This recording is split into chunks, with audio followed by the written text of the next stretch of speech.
Bienvenue au jour 8 de notre défi 2022. Notre thématique aujourd'hui sera « Recherche la volonté de Dieu et triomphe en 2022 ». Je vais te donner dans les prochaines minutes quelque chose d'essentiel pour triompher en 2022, c'est-à-dire vivre la volonté de Dieu. Ce qui est très important de comprendre pour toi et moi aujourd'hui, c'est que la volonté de Dieu n'est pas influencée ou brimé ou bloqué par les circonstances de notre vie. La volonté de Dieu transcende les circonstances de notre vie. Et partout dans les Écritures, lorsqu'on étudie la Bible, on s'aperçoit de comment le plan de Dieu est toujours la meilleure chose que nous puissions faire. Et que Dieu n'est jamais pris par surprise par les circonstances, par ce qui se passe autour de nous. Alors, je ne sais pas dans quel état d'esprit tu es ou quel est ton contexte de vie au moment où tu regardes ce message, mais je peux t'assurer que le plan de Dieu dans ta vie cette année va toujours t'amener vers le triomphe. Et c'est pour ça que j'aime regarder à la parole de Dieu et particulièrement aujourd'hui à l'apôtre Paul. L'apôtre Paul est un bel exemple de la puissance de la volonté de Dieu dans la vie d'une personne. L'apôtre Paul était... En fait, avant, on l'appelait Saul de Tarse. C'était un activiste qui pensait rendre un culte à Dieu, mais qui vivait ses propres plans. Il pensait servir Dieu et être agréable à Dieu, mais il était constamment à la poursuite de ses propres desseins, de ses propres plans, jusqu'au jour où il va se retrouver sur le chemin de Damas en poursuivant ses projets. Et là, il va avoir un face-à-face avec Jésus-Christ qui va changer sa vie pour toujours et il va faire cette fameuse prière que je te défie de faire en cette année aujourd'hui.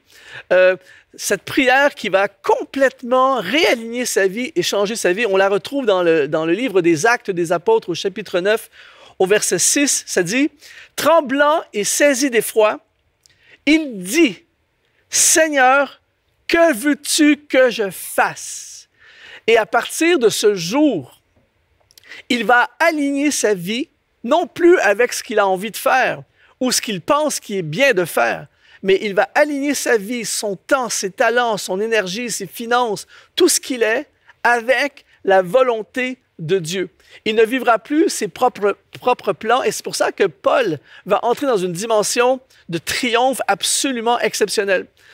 Quand on lit, par exemple, 2 Timothée, chapitre 1, verset 1, il va dire quelque chose de très, très puissant. Il dit « Paul, apôtre de Jésus-Christ, par la volonté de Dieu. » C'est fort, il n'est pas en train de dire « Il n'est pas apôtre parce qu'il a envie. » c'est ses ambitions, parce que c'est ce qu'il a vraiment envie de faire, parce qu'il a vu d'autres personnes qui faisaient ça et que ça a l'air super, parce qu'il aspire, parce que... Non, il est apôtre par la volonté de Dieu. Son ministère n'est pas défini par les gens autour de lui, n'est pas défini par les tendances autour de lui. Son ministère est défini par la volonté de Dieu. Et c'est pour ça qu'il est essentiel pour toi et moi cette année de dire « Seigneur, que veux-tu que je fasse? Que veux-tu que je fasse avec mon temps? Que veux-tu que je fasse avec mes finances? Que veux-tu que je fasse dans mon ministère, dans ma carrière, dans mes entreprises, dans les choses que tu m'as confiées? » Je te défie cette année de faire cette prière. Que veux-tu que je fasse? Et l'apôtre Paul va se retrouver dans plein de scénarios comme ça où il aurait pu simplement faire ses propres projets, mais il se soumet constamment à la volonté de Dieu et c'est toujours connecté à des triomphes. Par exemple, il se retrouve dans une église extraordinaire qui s'appelait l'église d'Antioche, une église où il a un ministère, c'est confortable, c'est une église d'impact, une église d'influence. Il est bien.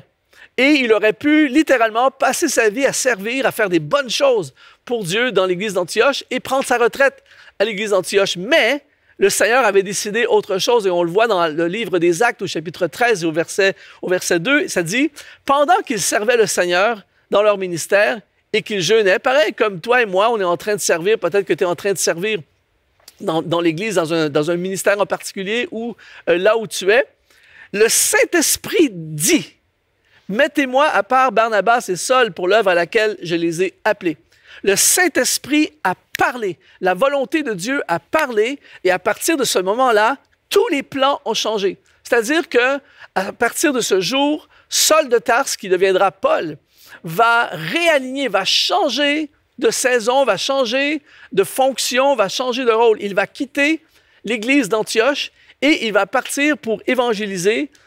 Il va faire le premier voyage missionnaire qui va complètement révolutionner, amener une révolution dans l'histoire de l'Église, implanter des églises partout et faire en sorte que nous sommes là aujourd'hui grâce à l'obéissance de Paul à ce que le Saint-Esprit dit. Que veux-tu que je fasse? La question que j'ai pour toi aujourd'hui et que je me pose moi aussi, c'est qu'est-ce que le Saint-Esprit dit dans ta vie? Qu'est-ce que le Saint-Esprit te dit pour cette année? Ça serait intéressant parfois de se retrouver dans notre vie, dans notre foyer, dans notre business, dans notre ministère et de constamment dire qu'est-ce que le Saint-Esprit dit. On veut prendre une décision, on veut faire un achat, on veut investir, on veut s'investir, on veut déménager, on veut changer d'emploi, on veut se lancer dans un projet, démarrer quelque chose, se lancer dans des études, réorienter notre carrière, peu importe.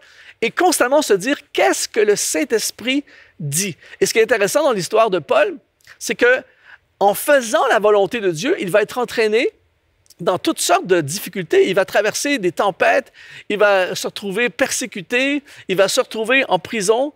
Mais pourtant, il est constamment dans le plan de Dieu. Et c'est ça qui est très important pour toi et moi de comprendre aujourd'hui. Le plan de Dieu n'est jamais bloqué par les circonstances. Écoute bien ceci. Le plan de Dieu n'est pas bloqué par les circonstances, il utilise les circonstances. Et je ne sais pas ce que tu vis en ce moment. Peut-être que tu as perdu ton emploi, peut-être que c'est vraiment compliqué en ce moment, peut-être que tu te cherches, peut-être que tu es triste, peut-être que tu es angoissé par ta situation. Peut-être que tu vis une injustice à ton travail ou dans ta vie. Peut-être que tu as perdu des gros contrats dans ton travail, dans ta business à cause du contexte actuel. Tu te demandes, où es-tu, Seigneur? Je veux t'assurer que même si on est dans le plan de Dieu, il peut et il y aura des difficultés. Mais la bonne nouvelle pour toi et moi aujourd'hui, c'est que Dieu utilise ces circonstances pour nous entraîner dans le triomphe. Et ça, c'est extrêmement puissant. L'apôtre Paul avait un projet missionnaire. Il voulait partir en Asie pour aller évangéliser. Et tout à coup, alors qu'il avait un beau projet, le Saint-Esprit a dit non. Comment réagis-tu? Comment on réagit lorsque le Saint-Esprit dit non? Il y a beaucoup de gens qui n'entendent même pas le Saint-Esprit dire non. Il y a beaucoup de gens qui continuent même si le Saint-Esprit dit non. Et c'est là que des galères entrent dans notre vie. Mais lui, il s'est soumis au non de la volonté de Dieu. Et tout à coup, il a reçu une nouvelle direction, cette fois-ci la volonté de Dieu, et il est parti en Macédoine. Et ce voyage en Macédoine va l'amener en prison. Et là, on pourrait dire, mais où es-tu, Seigneur? Qu'est-ce qui se passe? J'ai obéi à ta volonté et je me retrouve en prison. Et pourtant, dans cette histoire, donc on retrouve dans le livre des Actes, dans le fond de la prison, ils vont louer Dieu parce qu'ils savent, ils ne comprennent pas ce qui se passe, mais ils savent qu'ils sont dans le plan de Dieu. La Bible dit que les murs de la prison ont été ébranlés.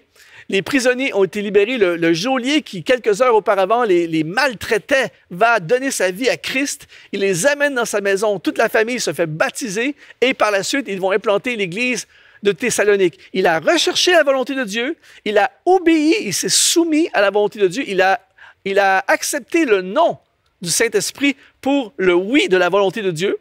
Et il s'est retrouvé dans des complications, mais ça finit par un triomphe. Et c'est exactement ce que Dieu veut faire dans ta vie cette année. Je veux vraiment déclarer le triomphe dans ta vie. Mais de tout mon cœur, je prie que tu puisses aligner ta vie et dire, Seigneur, que veux-tu que je fasse cette année? Et voilà le défi que j'ai pour toi cette année, en 2022. Le défi, c'est en ce moment même. Regarde à toutes les décisions que tu as à faire, présente tes finances, présente ta vie devant le Seigneur et dis-lui, Seigneur, que veux-tu que je fasse? Si tu as une décision pour ta famille, une décision pour tes finances, une décision pour ton travail, présente tout, mets tout sur la table devant le Seigneur. Dis cette année, je ne prends plus rien pour acquis, je mets tout sur la table, tout est devant Dieu et je dis, Seigneur, que veux-tu que je fasse? Et je ne fais rien de moins cette année que la volonté de Dieu. Je peux t'assurer que si tu alignes ta vie cette année et tu fais cette prière, eh bien, cette année sera une année de triomphe. Et c'est ma prière pour toi.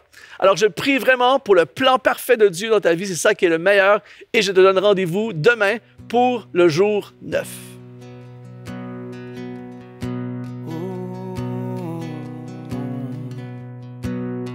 Ici dans le secret, à l'abri de tout, je demande ta paix, étant à genoux. Montre-moi tes projets, la voie tracée pour moi.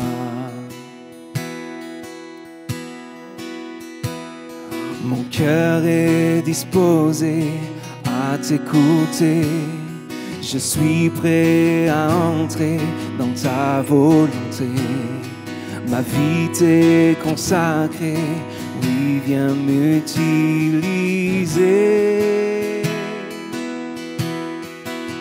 Je suis là pour te servir. Je suis là pour te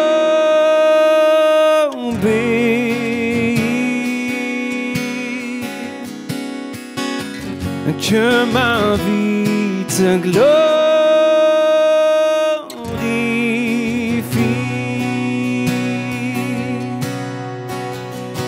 Oh, ici dans le secret, à l'abri de tout, je demande ta paix, étant à genoux.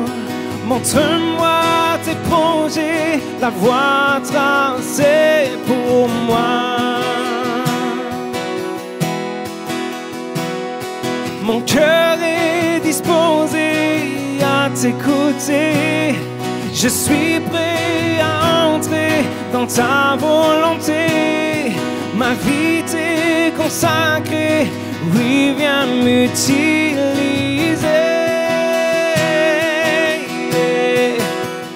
Je suis là pour te servir.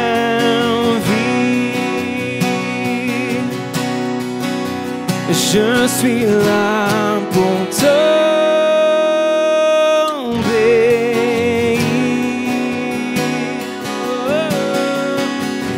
Que ma vie te glorifie.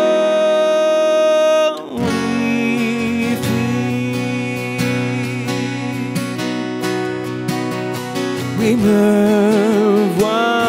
voici prêt à te suivre.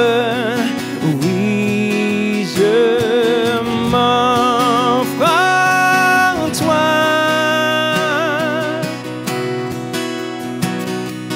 Que ma vie soit une offrande. Jésus règne en moi. Oh, me voici prêt à te suivre. Oui, je m'offre à toi. Déclarons-le. Que ma vie soit une offrande. Jésus règne en moi. Je suis là pour te servir. Dis-le lui aujourd'hui. Je suis là pour t'obéir.